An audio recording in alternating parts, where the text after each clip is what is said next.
لله رب العالمين والعاقبة للمتقين والصلاة والسلام على سيد الأنبياء والمرسلين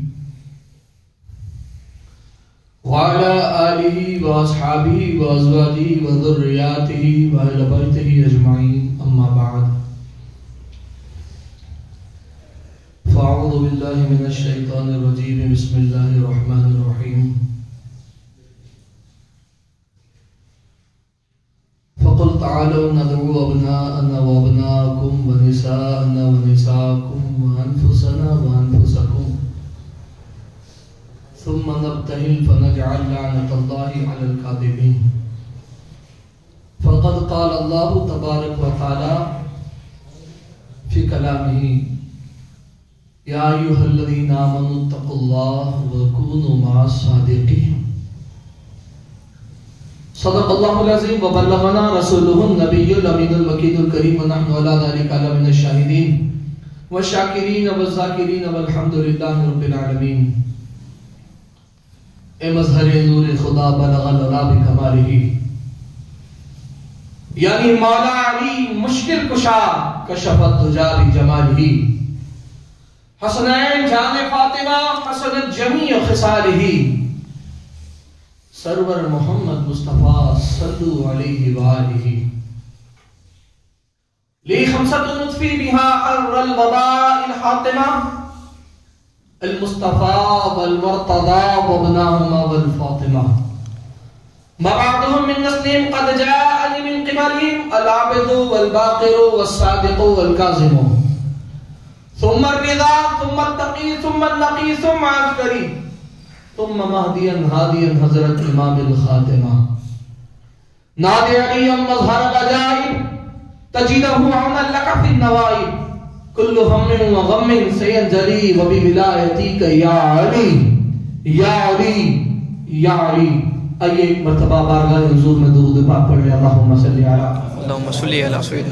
سیدنا محمد وعلی آل سیدنا محمد وعلی وفاطمۃ وحسن وحسین وبارک وسلم صلاۃ وسلام علیک صلو علیہ سرمدا دائما ابدا کثیرا کثیرا وہ شان ہے کہ جس کی کوئی شان نہیں وہ شان ہے کہ جس کی کوئی شان نہیں وہ پہچان ہے کہ اس کی کوئی پہچان نہیں جملوں پر توجہ رکھیں وہ شان ہے کہ جس کی کوئی شان نہیں وہ پہچان ہے کہ اس کی کوئی پہچان نہیں میں علی کو خدا کہوں یا خدا کو کہوں علی میں علی کو خدا کہوں یا خدا کو کہوں علی خدا نے ہی تو علی کو بنایا اپنا ولی خدا نے ہی تو علی کو بنایا اپنا ولی اور ہو کوئی عالم و زاہد و عابد زمانے میں ہو کوئی عابد و زاہد و عالم و مفتی زمانے میں مگر آل محمد کے برابر ہو نہیں سکتا مگر آل محمد کے برابر ہو نہیں سکتا اور ہاتھوں میں وہ سخاوت اور مظلوم سے محبت ہو ہاتھوں میں سخاوت ہو دل میں ہو وفاداری یا پھر یوں کہہ دیں کہ دل میں ہو وفاداری ہاتھوں میں سخاوت ہو مظلوم سے محبت اور ظالم سے عداوت ہو ارے کوئی تو تاریخ کے پنوں میں ملے ایسا جس کی مسجد میں شہادت اور کعبے میں ولادت کوئی تو تاریخ کے پنوں میں ملے ایسا جس کی مسجد میں شہادت اور کعبے میں ولادت ہو تم جتنا گھٹانا چاہو گے علی کو اے سمجھ لو دنیا والوں تم جتنا گھٹانا چاہو گے علی کو سمجھ لو دنیا والوں اتنا ہی خدا بڑھاتا جا رہا ہے علی کو اتنا ہی خدا بڑھاتا جا رہا ہے علی کو تم اس علی کو مٹانے چلے ہو جو اس علی کا علی ہے تم اس علی کو مٹانے چلے ہو جو اس علی کا علی ہے ارے علی کو مٹانے والے سارے مٹ گئے اور سارے بزدلی ہیں میرے دوستو آج تو مجھے یوم ولادت مولا کائنات پر ذکر کرنا تھا لیکن افسوس صد افسوس، ذکر علی کروں گا، ذکر اہل بیت کروں گا، دلائل کے ساتھ آپ کے سامنے ساری بات ہوگی، لیکن جب علی کے بیٹے کی بارگاہ میں کوئی گستاخی ہوئی تو علی کے بیٹوں سے بھی نہیں رہا جاتا۔ جب خارجیوں سے، غداروں سے اور کمینوں سے نہ رہا جائے تو بھی وفادار کیسے رہ پائیں گے، غلام کیسے رہ پائیں گے، پھر علی کے گھر والے کیسے رک پائیں گے؟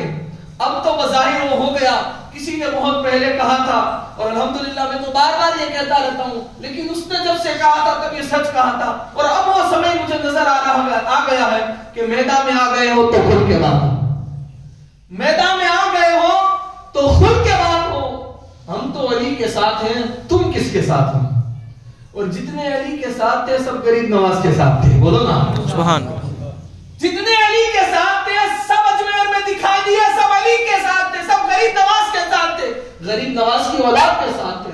ارے جتنے علی کے ساتھ تھے، جتنے علی کے ساتھ والے ہیں سب غوث پاک کے ساتھ والے ہیں، جتنے علی کے ساتھ والے ہیں سب صدیق والے ہیں، جتنے علی کے ساتھ والے ہیں سب عمر فاروق اعظم والے ہیں، جتنے علی والے ہیں سب عثمان غنی والے ہیں، جتنے علی والے ہیں سب حق والے ہیں۔ میں سب کا نام نہیں لوں گا کیونکہ حق والا بولنا یہاں لازم ہے، یہاں حق کا بولنا لازم ہے۔ اللہ کے رسول صلی اللہ تعالی علیہ وسلم نے فرمایا علی حق کے ساتھ ہے اور حق علی کے ساتھ ہے، علی حق کے ساتھ ہے اور حق علی کے ساتھ ہے۔ تو پھر ہمیں کہیں حق کو اور جگہ ڈھونڈنے کی ضرورت نہیں۔ مجھے حضور کی وہ حدیث آج بھی یاد آ رہی ہے کہ لوگوں جب دو گروہ میں تم اس کشم و کش میں آ جاؤ کہ حق پر کون ہے، سچا کون ہے، ایک طرف ہزاروں ہیں، ایک طرف چند ہیں، ایک طرف 72 ہیں، ایک طرف 22,000 ہیں، ایک طرف ہزاروں کا مجمع، ایک طرف ہزاروں ہیں، ایک طرف صرف 313 ہیں۔ ان ساری چیزوں میں جب تم پہچاننا چاہو کہ حق کدھر ہے، حضور فرماتے ہیں علی کو ڈھونڈ لینا، علی جدھر ہوں گے حق ادھر ہوگا۔ اور یہاں تک یہ حدیث موجود ہے کہ پوری کائنات ایک طرف اور تنہا علی ایک طرف ہو تب بھی علی کو پسند کرنا، کیونکہ اس وقت بھی علی حق پر ہوں گے، اور علی حق پر تھے، علی حق پر ہیں، علی ہی حق ہے۔ اسی لیے تو علی جب تھے تب ظاہر تھے تب بھی ان کے دشمن تھے، علی بظاہر دنیا سے گئے تب بھی ان کے دشمن ہیں اور آج تک پلتے رہے، کیونکہ دشمنی ہمیشہ جھوٹوں کو حق سے ہوتی ہے، حق کی ہمیشہ مخالفت ہوتی رہتی ہے، لیکن پھر بھی غلبہ ہمیشہ حق کا ہی ہوتا ہے۔ جیسے اجمیر شریف میں غلبہ ہمیشہ حق کا ہی ہوتا ہے۔ میں نے جو قرآن پاک کی آیت پڑھی ہے، ایک آیت یہ پڑھی یا ایھا الذین آمنوا اتقوا اللہ وکونوا مع الصادقین۔ اللہ رب العزت اپنے کلام میں ارشاد فرماتا ہے ایمان والو اللہ سے ڈرو۔ اب جو اللہ سے ڈرتے ہیں وہ کبھی جھوٹ بولو نا نہیں بولتے، تم اس لیے نہیں بولتے کہ تم بولتے لگتے ہو۔ جو اللہ سے ڈرے وہ جھوٹ نہیں بولتے، جو اللہ سے ڈرے وہ جھوٹ کا ساتھ نہیں دیتے، جو اللہ سے ڈرے مختصر سی بات ہے کہ جو اللہ سے ڈرے وہ اور کسی سے نہیں ڈرتے، اور جو سب سے وہی ڈرتا ہے جو اللہ سے نہیں ڈرتا ہے، اور جو اللہ سے ڈرتا ہے جو رب سے ڈرتا ہے وہ کسی سے نہیں ڈرتا ہے۔ تو اللہ نے فرمایا یا ایھا الذین آمنوا اتقوا اللہ، اے ایمان والو تم اللہ سے ڈرو، پھر کہا حق کے ساتھ ہو جاؤ، وکونوا مع الصادقین، سچائی کے ساتھ ہو جاؤ۔ اب یہ جب آیت کا نزول ہوا ہے تب بتاؤ کون سا 100 200 300 سال پہلے کا مولوی موجود تھا وہاں؟ بولو نا، یا آپ کے دادا پردادا میرے دادا پردادا موجود تھے جب یہ قرآن کی آیت اتری؟ کیونکہ اس قرآن کی آیت کو اترے 1450 سال سے زیادہ عرصہ ہو گیا۔ جب حضور بظاہری طور پر اللہ کے رسول جلوہ گر تھے تب ان پر قرآن نازل ہوا، اور یہ قرآن کی آیت ہے، تو وہاں پر سیدھا سیدھا فیصلہ لگتا تھا صحابہ۔ یہی تو ہوا نا جب نازل ہوئی تھی صحابہ کے اوپر ڈائریکٹ فیصلہ، حق کے ساتھ ہو جاؤ، حق کے ساتھ ہو جاؤ، اب آؤ۔ پھر اللہ نے کلام میں یہ فرمایا فَقُلْ تَعَالَوْا، جب نجران کے عیسائیوں نے حضور علیہ السلام سے مباہلہ کیا، غور سے سننا میری بات کو، حضور سے جب مباہلہ کیا تو اللہ کی طرف سے حکم آیا، حضور نے فرمایا کہ بھئی تم بھی آؤ، ہم بھی میدان میں آتے۔ فَقُلْ تَعَالَوْا نَدْعُو أَبْنَاءَنَا وَأَبْنَاءَكُمْ، تم اپنے بیٹوں کو لے کر آؤ، ہم اپنے بیٹے کو لے کر آتے ہیں۔ وَنِسَاءَنَا وَنِسَاءَكُمْ، یہ بات آپ سن چکے ہو، لیکن دیکھنا ہے میں آپ کو پوائنٹ کہاں بتا رہا ہوں سچائی کا۔ فرمایا وَنِسَاءَنَا وَنِسَاءَكُمْ، تم اپنی عورتوں کو لاؤ، ہم اپنی عورتوں کو لاتے ہیں۔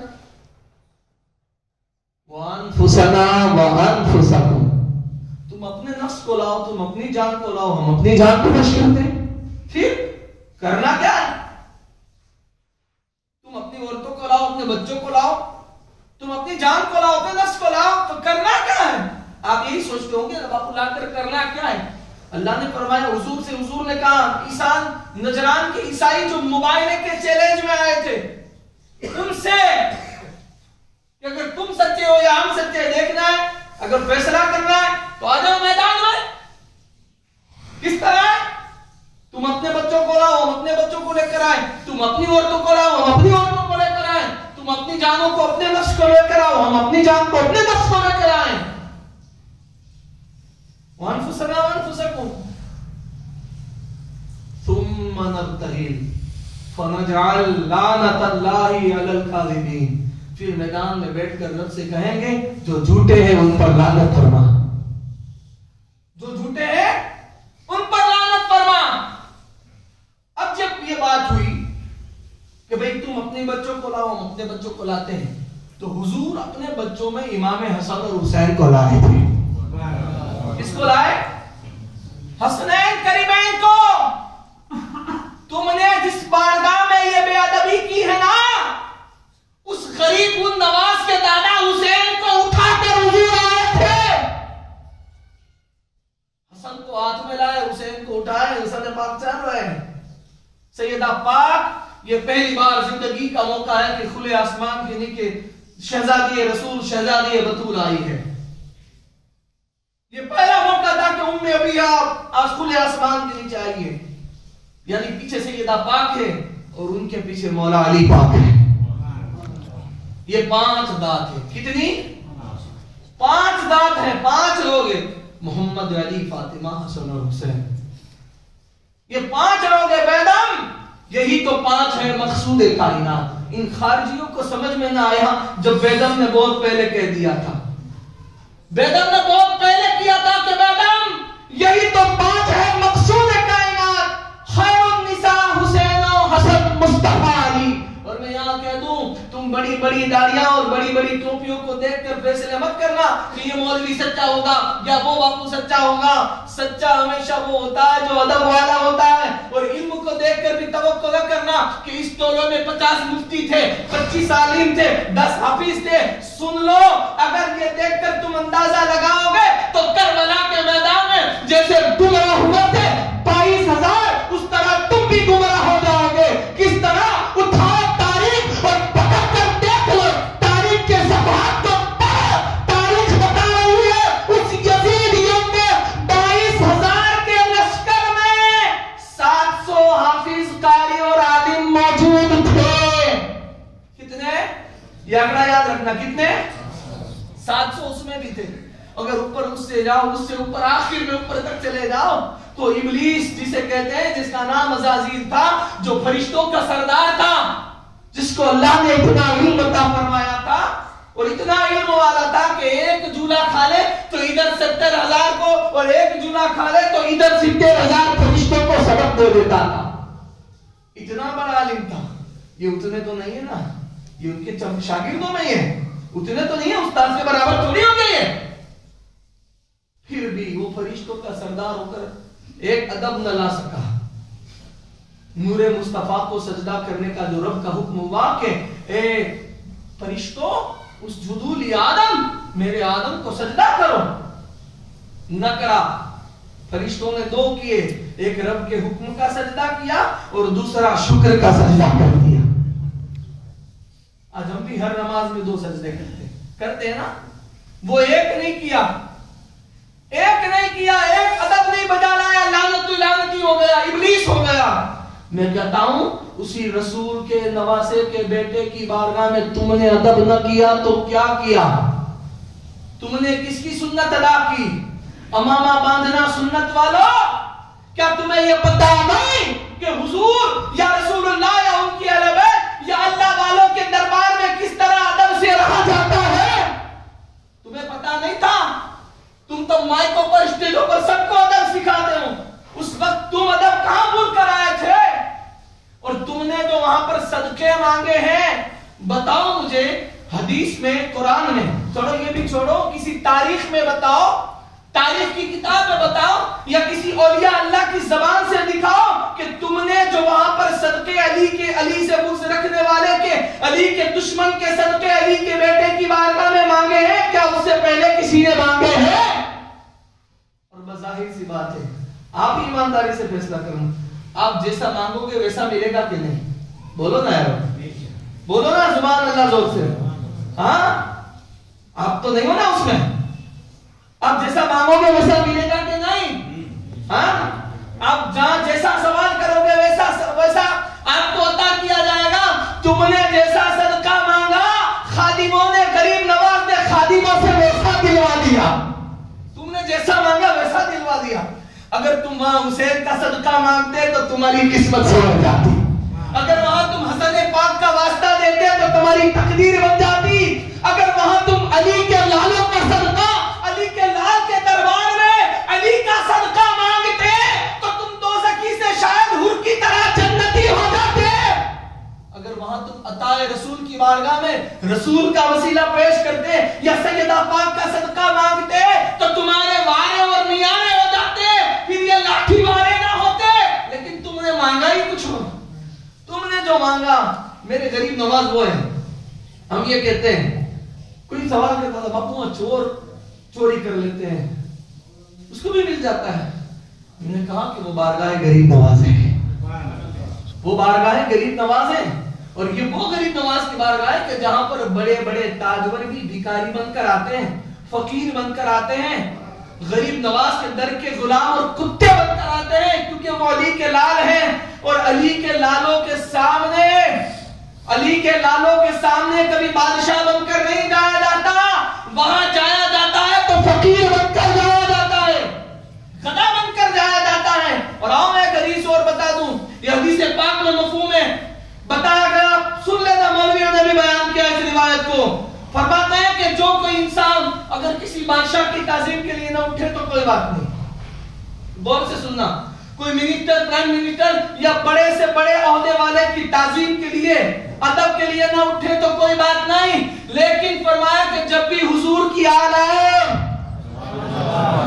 جب بھی علی کے لال آئے تو ادب کے لیے اٹھ جایا کرو. اس لیے کہ صاحب تفسیر پر لکھتے ہیں کہ جو اہل بیت کے ادب کے لیے نہیں اٹھتا، خدا ان کو لا علاج بیماری میں مبتلا کر دیتا ہے، جیسے یہ ہو گئے ایمان کی لا علاج بیماری میں. یہ غریب نواز کی بارگاہ ہے بھائی، یہاں چوروں کو بھی دیا جاتا ہے. چور جو جس نیت سے آتا ہے اسے اس نیت کا دیا جاتا ہے. تم جو نیت لے کر آئے تھے وہ نیت کا تم کو بھی دے دیا. دعا کرو کہ کبھی ہمیں بھی ایسا دینے کا موقع ملے کہ غلام خواجہ بھی کس طرح دیتے ہیں. وہ تو خواجہ کے در کی خیرات ملی اس طرح تو بہت الگ ہی ہوتی ہے، لیکن پھر غلام خواجہ بھی کبھی دے دیتے ہیں، کیونکہ غریب نواز کا صدقہ مانگتے ہیں تو اس طرح دیتے ہیں. خیر، میں نے جو آیت پڑھی تھی، نجران کے عیسائیوں نے کہا، حضور نے فرمایا تم اپنے بچوں کو لاؤ، ہم اپنے بچوں کو، تم اپنی عورتوں کو، ہم اپنی عورتوں کو، تم اپنے نفس کو، اپنی جان کو لاؤ، ہم اپنے نفس کو، اپنی جان کو لاتے ہیں. یہاں پر 5 وطن جس میں کائنات سمیٹ جائے تو ہو جاتے ہیں 5 وطن. وہ 5 وطن پاک آئے اور سامنے عیسائی کے، نجران کے بڑے بڑے عالم، عیسائی کے بڑے بڑے عالم آئے اور سب لوگ سامنے بیٹھے. اور جب اس 5 ذاتوں کو دیکھا نا تو ان نجران کے بڑے بڑے عیسائیوں نے کہا کہ ہم ان سے مباہلہ نہیں کر سکتے، ان سے مباہلہ نہیں کر سکتے، ان سے چیلنج نہیں کر سکتے. باقی سب کو لوگ کیوں کہا، یہ وہ لوگ ہیں جو ہاتھ اٹھاتے تو خدا کر دیتا ہے، دیتا ہی کر دیتا ہے. اور یہ وہ لوگ ہیں جو حق ہے، جو سچے لوگ ہیں. اچھا بتاؤ، جب یہ فرمان ہوا، تم اپنے سچوں کو لے کر آؤ، ہم اپنے سچوں کو لے کر آتے ہیں، فیصلہ ہوتا ہے کون حق پر ہے. ہم یہ دعا کریں گے کہ جو جھوٹا ہے اس پر لعنت فرما اللہ، فلعنت اللہ علی الکاذبین. یہی تو بات ہے کہ اللہ جو جھوٹے ہیں ان پر لعنت فرما. اب یہاں پر دور کس کا ہے؟ قرآن کی آیت کس پر نازل ہوئی ہے یہ بھی نہیں پتا. حضور پر، رسول اللہ پر قرآن کی آیت نازل ہوئی. شان کس کی ہے؟ پنجتن پاک کی. بات کس کی ہے؟ پنجتن پاک کی. اب حضور کے دور میں کون ہوں گے وہاں پر؟ یا تو کافر ہے یا تو صحابی ہے. کافر تو قرآن کو مانتے نہیں، تو پھر کون بچے کہ جس نے حضور کو ایمان کی حالت میں دیکھا وہ صحابی. تو یہ فرمان وہاں ڈائریکٹ صحابیوں کو بھی مل رہا ہے کہ یہ وہ پانچوں تن ہیں جو سچے ہیں. یعنی یہ کسی کی اتباع کرے نہ کرے لیکن سب کو ان کی اتباع کرنی پڑے گی. اسی لیے تو صدیق اکبر کو دیکھا گیا کہ حسین پاک کے قدموں کی مٹی کو لے کر اپنے چہرے پر مل لیتے ہیں. تم صحابی کی محبت کے دعوے کرتے ہو نا، اور میں بتاؤں صحابی کا طریقہ کیا رہا ہے. صحابی کی محبت اہل بیت کے در سے کس طرح رہی ہے. صحابہ کی عظمتیں، صحابہ کی محبتیں حضور اور ان کے اہل بیت کے در سے کس طرح رہی ہے. تم اگر صدیق کی محبت کی بات کرتے ہو تو سن لو، صدیق وہ ہے کہ جو حسین کے قدموں کی مٹی کو اٹھا کر اپنے چہرے پر مل لیتا ہے. اگر تم فاروق کی بات کرتے ہو تو فاروق وہ ہے جو حسین پاک کے آنے پر اپنے منبر کر چھوڑ کر نیچے اتر کر ان کو منبر پر بیٹھا دیتا ہے. اگر تم عثمان کی بات کرتے ہو تو عثمان وہ ہے جو یوں عرض کرتا ہے حسین اور حسن سخی ہم نہیں، سخی تو تمہارے بابا ہے. ہم تو سخاوت میں صرف مار دیتے ہیں، تم تو وہ لوگ ہو جو سخاوت میں گرم اور اپنی جان دے دیتے ہو. یہ صحابہ کا عقیدہ ہے. بریلیوں تمہارے بہت ویڈیو سنے، اب سنو تم. اب تم جب کھلے ہو تو ہماری سچائی کو بھی تم جان لو. تمہاری جب حقیقت میں کھل کر خارجیت بات باہر آئی ہے، باہر آئی گئی ہے، تو ہماری سنیت کو بھی دیکھ لو. سنیت صرف امامے کا نام نہیں، سنیت اہل بیت کے لیے گھوڑا بن جانے کا نام ہے. کیا اگر امامہ باندھنا سنت ہے حضور کی تو تمہیں یہ پتا نہیں کہ وہی مصطفیٰ کریم صلی اللہ تعالی علیہ وسلم کبھی حسین کے لیے سواری بن گئے تھے. یہ سنت نہیں ہے. ہاں، آنکھوں میں سرما لگانا اگر سنت ہے تو تمہیں یہ نہیں دیکھا کہ حسین کے لیے رسول نے سجدے کو لمبا کر لیا اور سارے صحابیوں نے دیکھا. یہ سنت تمہیں نہیں پتا ہے. ہاں، جب حسنین کریمین آتے حضور محبت میں ان کے لیے اٹھ جاتے، سیدہ پاک کے لیے تعظیم کے لیے حضور اٹھ جاتے. ہاں، میٹھا کھانا سنت ہے. میٹھا کھانا سنت ہے. کھانے کے بعد تو کیا اہل بیت کی عظمت میں ان کی محبت میں اٹھ جانا حضور کی سنت نہیں ہے؟ تمہیں یہ سنت پتا نہیں؟ ہاں، غریب نواز کی بارگاہ میں اگر تمہیں یہ سنت پتا تھی تو تم کیوں بھول گئے؟ ہاں، کیا تم نے نہیں وہاں پڑھا تھا با ادب با نصیب بے ادب بد نصیب؟ اور وہ بھی وہ بارگاہ ہندوستان کی جو عطائے رسول ہے.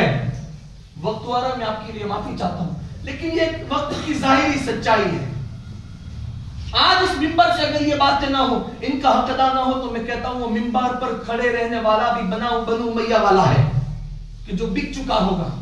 یہ مت سمجھنا آج ان کے پاس اتنی مسجدیں یا ممبر ہیں تو وہ سچے نہیں.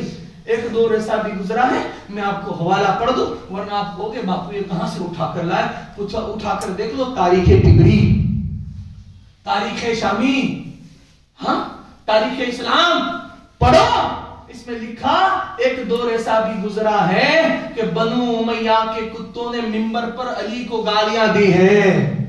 تب قبضہ ان کا تھا، مسجدیں ان کے پاس تھی، ممبر بھی ان کے تھے. وہ دور گزر گیا. تو آج اس دور میں بھی ہم جی رہے ہیں تو انشاءاللہ یہ دور بھی قریب گزر جائے گا. بات تو یہ ہے نا، حق و باطل کا فیصلہ کرنا. انشاءاللہ اس کا رزلٹ دیں گے. ابھی ایک حسین کا لال باقی ہے، ابھی ایک لال باقی ہے. وادی سب فیصلہ ہو جائے گا تمہارا ہمارا کہ کون کیا ہے، کتنے میں ہے. ببانگ دہل کہتا ہوں، میں یہ کہتا ہوں کہ جسے علی اور علی کے گھر سے بغض ہے وہ ہرگز سنی نہیں، سنی نہیں، سنی نہیں. علی کے خاندان سے نہیں، اگر علی کے ایک بیٹے سے بھی بغض ہے تو بھی وہ سنی نہیں. تمہیں غریب نواز کی بارگاہ میں قوالیہ ہو تو تکلیف ہے، اور تمہارے یہاں مناظرے ہو تو کوئی نہیں.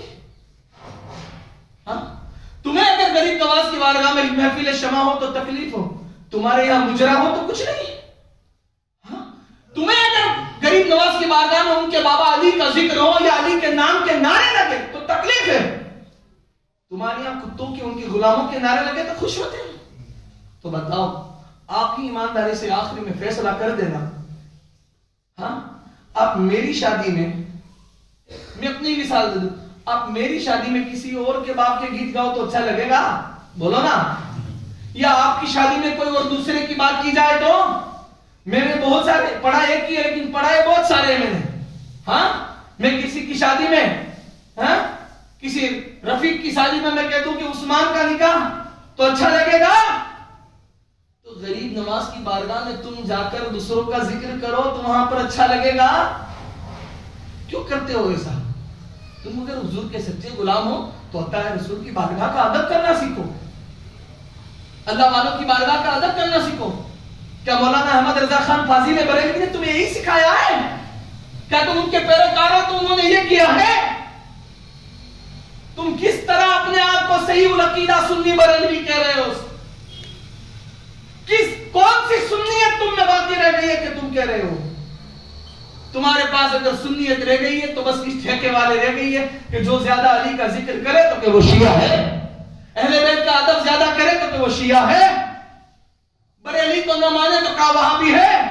ارے میں بتاؤں, اب بتاؤں کہاں قرآن اور حدیث میں یا کسی تاریخ میں لکھا ہے کہ اگر کوئی کسی اللہ والے کو نہ مانے تو وہابی یا شیعہ ہو جائے گا یا وہ کافر ہو جائے گا؟ کہاں لکھا ہے؟ یہ ہے کہ اگر کوئی غوث پاک سے بڑی ذات تو بھی کوئی ہے نا, غوث پاک کے بعد ولایت میں کوئی غوث پاک سے بڑی ذات ہے؟ کوئی ذات نہیں. تو تفسیر تو یہ بتاتی ہے کہ اگر کوئی غوث پاک کا انکار کرے تو وہ گمراہ ہے.